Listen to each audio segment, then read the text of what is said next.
Roberto Duran was called Hands of Stone, a fighter feared for his relentless power. Yet behind the legend was a man with habits that sounded more like folklore than fact. He avoided showers for days, sometimes entire training camps, believing water would strip away his strength.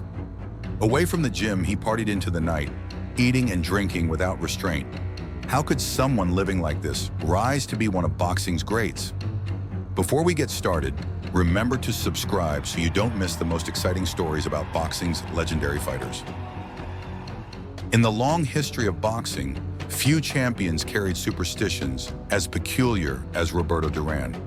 While others laced charms into their gloves or prayed before stepping into the ring, Duran chose something far more unusual. He refused to shower before his fights. This was not a matter of skipping one rinse. For stretches of training, sometimes through the entire camp, he believed water would wash away the very energy and ferocity he needed once the bell rang. It was a ritual that baffled journalists and amused opponents until they found themselves trapped in his relentless clinches. Imagine the shock of a clean-cut challenger suddenly pressed chest to chest with Duran, gasping for air not only from his punches, but from the suffocating closeness of a man who had marinated in sweat through weeks of preparation. Some called it unhygienic, but Duran treated it as sacred, a small rebellion against convention that only fueled his legend. Stories from his early years in New York tell of reporters whispering in disbelief after his debut.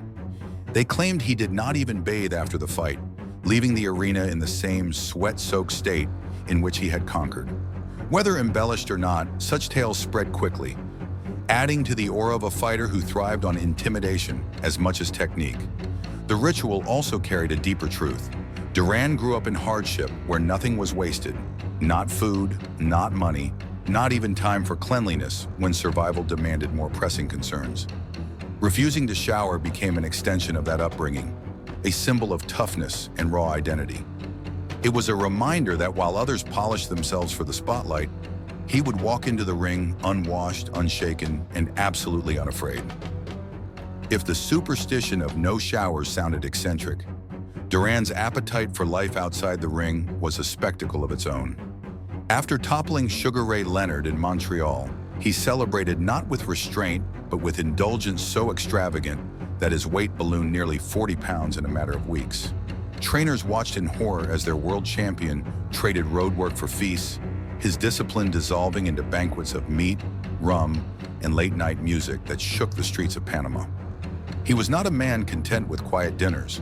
Duran was known to summon entire neighborhoods to the beach of Farfan, hauling food, drink, and musicians, transforming Sunday afternoons into carnivals. Children ran along the sand, families danced to salsa rhythms, and at the center of it all stood the champion, laughing as if glory itself demanded to be shared. He carried his roots with him, and his parties were less about extravagance than about reminding everyone he had never left the barrio. And then there was the lion. Not a metaphor, but a real lion named Walla, a gift that he paraded around as casually as others would a family dog. Neighbors told of mornings when the roar of the beast echoed down narrow streets, startling shopkeepers awake. For Duran, it was not a stunt, but an extension of his untamed persona. The champion who battered men in the ring was also the man who kept a lion in his yard and treated chaos as his natural element. One famous dinner captured the essence of his reckless charm. Guests watched in disbelief as he grabbed a slab of steak, the fork still sticking out, and tore into it with his teeth. This was not the polished image of a sportsman. It was the raw theater of a fighter who lived as wildly as he fought. Yet somehow, despite the long nights, the drinking, the dancing, and the lion roaring in his backyard, Duran always returned to the ring, ready to unleash fury.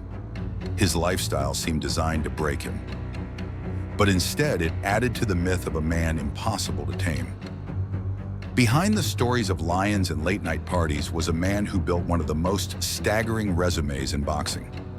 Roberto Duran fought across 5 decades, conquering 4 weight divisions and leaving behind more than 100 victories.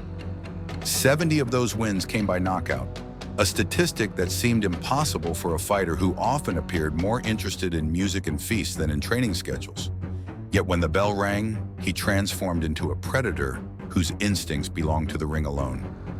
He is remembered as perhaps the greatest lightweight in history, a man who terrorized opponents with relentless pressure, crushing body shots, and a mastery of angles that forced even slick boxers into desperate retreats. At his peak, he looked less like a prize fighter and more like a storm, closing distance with steps that felt inevitable and unleashing punches that wore down the toughest defenses.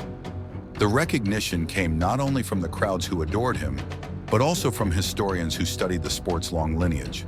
The ring placed him among the top 5 fighters of the past 80 years, a rare position reserved for the immortals. Few could claim the combination of ferocity and longevity that marked his career. He did not just win titles, he stretched his greatness across decades, evolving from a young street brawler into an all-time legend whose legacy still commands reverence. To call Duran a genius in the ring was no exaggeration. He carried chaos outside the ropes, but once inside, he orchestrated violence with precision, leaving opponents broken and audiences stunned. His records were not only numbers, they were the proof that behind every wild story stood a fighter destined to live forever in boxing history. Every great fighter is remembered not only for numbers, but for nights when the world held its breath. For Roberto Duran, 3 battles carved his legend into stone. The first came in Madison Square Garden in 1972. He was only 21 when he faced the Scottish champion Ken Buchanan for the lightweight crown. The bout was fierce and Duran's savage pressure overwhelmed Buchanan until the 13th round ended in chaos. A body blow landed after the bell and Buchanan crumpled to the canvas, unable to continue. The controversy did not erase the fact. A new champion had arrived, a young man from the slums of Panama who had just stormed the sport's grandest stage. 8 years later, in Montreal, Duran stood across from Sugar Ray Leonard, the darling of American boxing, polished, handsome, and undefeated. Leonard entered as the star of television commercials and Olympic glory. Duran entered as the unwashed brawler with a scowl. What followed was a masterpiece of pressure. For 15 rounds, Leonard was forced into a street fight he never wanted. Duran cut the ring, bullied him on the inside, and turned a graceful stylist into prey. When the decision was announced in Duran's favor, the upset reverberated far beyond boxing. It was the night the rough edges of Panama conquered the golden boy of America. Then, when most champions his age had long faded, Duran produced one final miracle. In 1989 at 37, he faced Duran Barkley, a younger and stronger opponent. The fight was brutal, with Barkley landing heavy shots, but Duran's experience and cunning shone through. In the 11th round, he stunned Barkley with a right-hand combination that seemed to defy age. He went on to claim the middleweight title in what many called one of the greatest comebacks in boxing history. These 3 nights, controversial, glorious, and miraculous, captured the essence of Roberto Duran. He was raw power, relentless will, and enduring genius, a man who refused to follow any script except the one he carved with his fists. It might seem impossible to reconcile the man who danced all night with the man who conquered legends. Yet Roberto Duran's training revealed the secret to this paradox. Under the guidance of Ray Arcel and Freddie Brown, 2 of the sport's most respected trainers, Duran was sculpted from a wild street fighter into a disciplined craftsman. They drilled him not to waste punches, to cut off the ring with silent steps, and to use subtle shoulder feints that left opponents guessing until it was too late. His mornings often began with long runs through the humid streets of Panama or the cold avenues of New York, where he built the stamina to fight 15-round marathons without slowing. In the gym, he practiced slipping and weaving so instinctively that even rapid-fire combinations seemed to pass through smoke. One of his innovations, later called the Duran shift, saw him switch his stance mid-attack, sliding into new angles as if gravity itself had tilted in his favor. It was part improvisation, part genius, and wholly his own. The contradiction defined him, a man who could feast and celebrate until dawn, then punish his body with relentless drills the next day. His trainers often despaired at his excesses, but they also knew that once camp began in earnest, Duran embraced the grind with the same ferocity he unleashed on fight night. What others saw as recklessness, he transformed into raw energy, molded by hours of sweat into something unstoppable. The truth was simple. While he may have lived chaotically, inside the gym he trained with a devotion that only a true legend could sustain. Even the fiercest warriors stumble, and Roberto Duran's story is as much about collapse as it is about triumph. The most infamous night came in November of 1980, when he met Sugar Ray Leonard for the second time. After being humiliated by Leonard's taunts and unable to summon the fire that had carried him in Montreal, Duran shocked the world by turning away in the middle of the 8th round. The words "no mass" echoed like a curse, and within hours Panama's national hero was branded a traitor. Graffiti scarred the walls of his neighborhood, stones shattered the windows of his mother's home, and the man once celebrated as a champion was suddenly despised. The spiral deepened in 1982 when he lost a decision to Kirkland Lang, an unheralded fighter from Jamaica. Critics declared his career finished, and promoters looked elsewhere for the next star. Duran seemed to have squandered the glory he had fought so hard to build, and then came the savage encounter with Thomas Hearns in 1984. Hearns, tall and explosive, battered Duran and ended the contest in just 2 rounds. It was the most brutal defeat of his long career, a night that appeared to slam the final door on his time among the elite. Yet Duran had built his legend on defying expectations, and even these disasters became fuel. After no mass, he stormed back to crush Pepino Cuevas and destroy Davey Moore to claim another world title. After the Hearns debacle, he remained undeterred, grinding his way through the years until he stunned Iran Barkley in 1989, proving that age and past humiliation could not keep him down.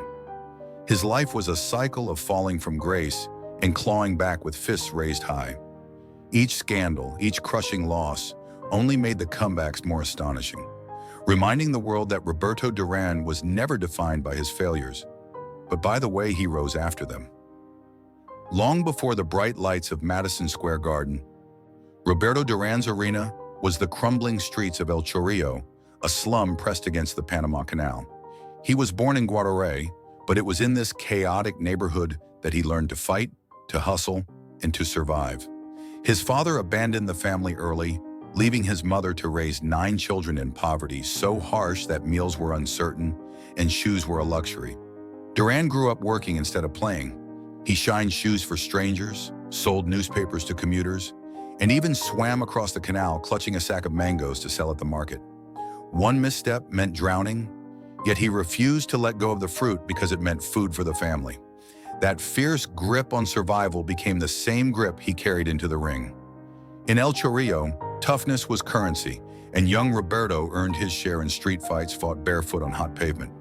Those early battles were not about belts or fame. They were about pride and survival. By the time he stepped into a professional ring at 16, he was already hardened by life's harshest lessons. His rise from those streets to global superstardom was not just improbable, it was miraculous, the triumph of a boy who refused to be broken. Away from the roar of the crowd, Roberto Duran remained inseparable from the people who had shaped him. Even at the height of his fame, he never shed the habits of the barrio. Sundays were often spent not in luxury resorts, but on the beach of Farfan, where he invited neighbors, friends, and strangers to join in feasts of food and music. Families danced to salsa, children ran along the sand, and the world champions sat in the center, laughing as if titles meant nothing compared to the joy of community. There was another side to him, one that revealed surprising tenderness.